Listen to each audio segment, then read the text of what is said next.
Bom, pessoal, o que eu queria falar hoje é a questão da magia. Eu não sei se isso vai virar um podcast no futuro, porque essa questão da magia é sempre um tanto complicada. Mas eu ouvi algumas pessoas falando algumas coisas e eu queria focar nesse assunto hoje, principalmente porque eu acho que há muito engano, muito equívoco sobre a atuação de magos, né? Magos das trevas atuando no mundo espiritual, no plano astral, no umbral, o que seja, em cima de nós. E aí estuda-se muito histórias e projeções astrais, e técnicas, e atuações, e poderes, e apometria, e magos negros e dragões, e técnicos, e chip, coisas do astral e tudo mais. E gente que lê livros e livros de apometria, e livros do Robson Pinheiro, Legião, e relê várias vezes o mesmo livro e tudo mais, e acha que está conhecendo o método de atuação dos magos.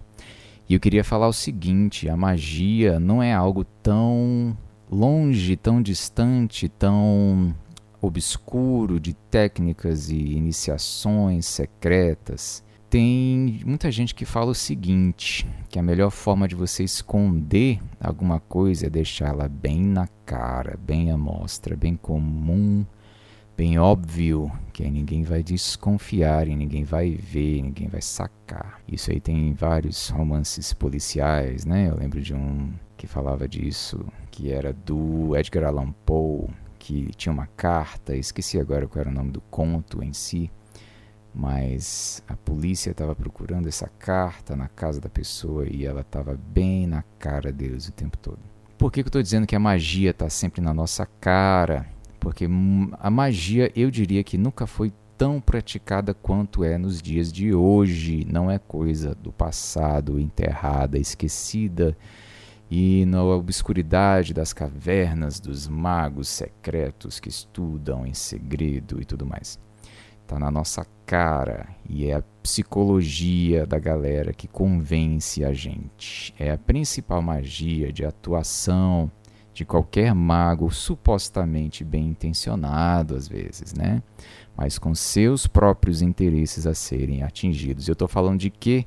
De propaganda, de marketing, que eles estudam constantemente a psicologia dos seus clientes, dos usuários, dos consumidores, para entender a nossa mente e, em cima disso, atuar da melhor forma de nos convencer para atingir os resultados que eles querem. Ou seja, no final das contas, é para servi-los nos interesses deles de lucro, de sucesso, né? Tem toda uma embalagem supostamente positiva, que é o sucesso da empresa, né?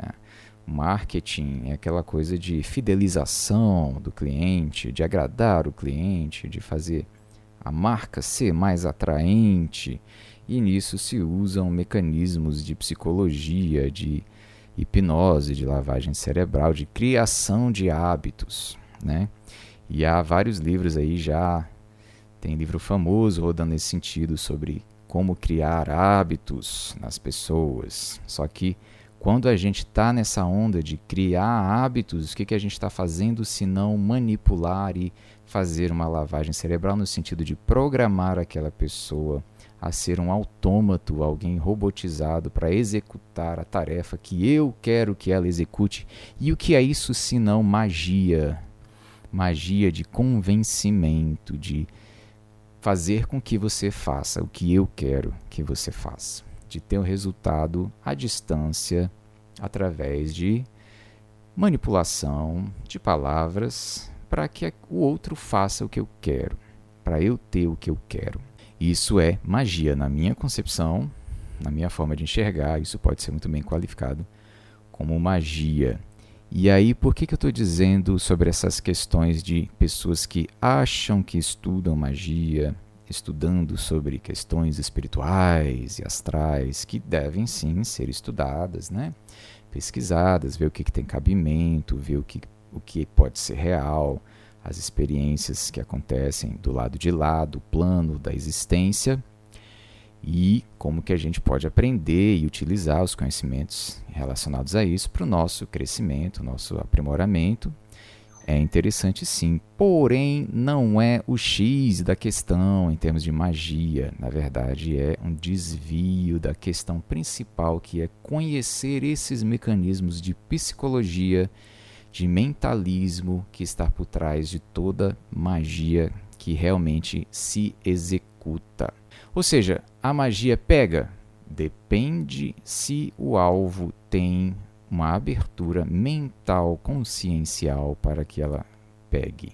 Então a magia no fundo sempre é mental, tem um conteúdo de informação consciencial, que é o meu objetivo na prática da magia. Ou seja, vou acender vela, vou pegar um sapo, vou pegar um gato preto, sei lá o quê, trabalhar com essas forças, essas energias densas, de repente energias baixas, né? Energias de dor, de sofrimento. Aquilo só chega na pessoa como sugestão, e a pessoa, se for sugestionável, ela pode ser atingida.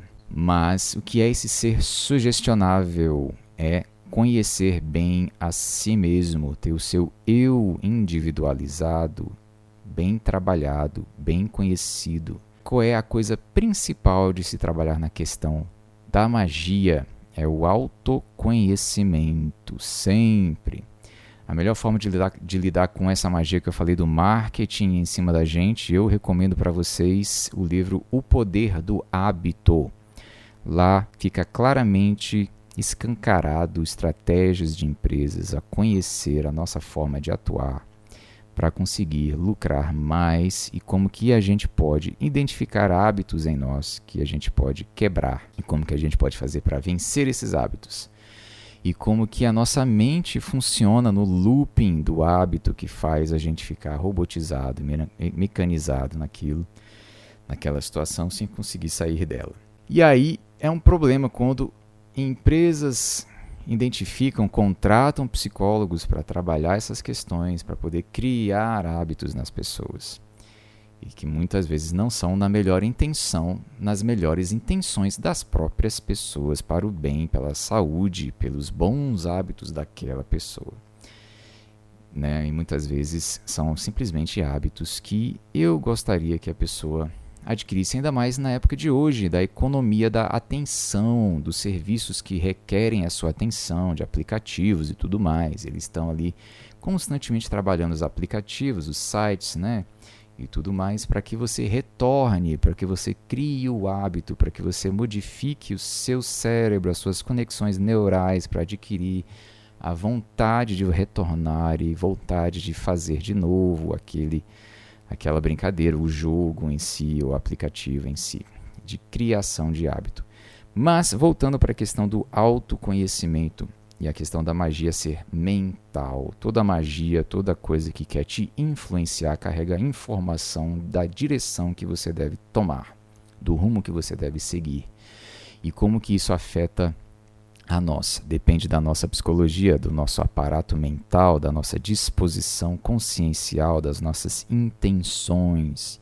E sem se debruçar sobre si mesmo, estudar o eu, estudar as suas vontades, estudar a sua individualidade, tentar compreender cada vez mais como que você funciona, você não vai estar muito por dentro das atuações da magia astral, do umbral, de magos negros, de dragões, de quem quer que seja, porque eles, se realmente forem especialistas no ramo, no assunto, já fazem isso que eu falei que psicólogos encarnados, né, fazem em termos de marketing, que é estudar você psicologicamente para ver como que você funciona, aonde que você tem um ponto fraco, para poder atuar ali e mexer e conseguir dobrar você emocionalmente e fazer você cair em alguma armadilha que nada mais é que um calcanhar de Aquiles seu, algo que você ainda não consegue lidar bem e que faz com que você sinta as emoções mais pesadas possíveis.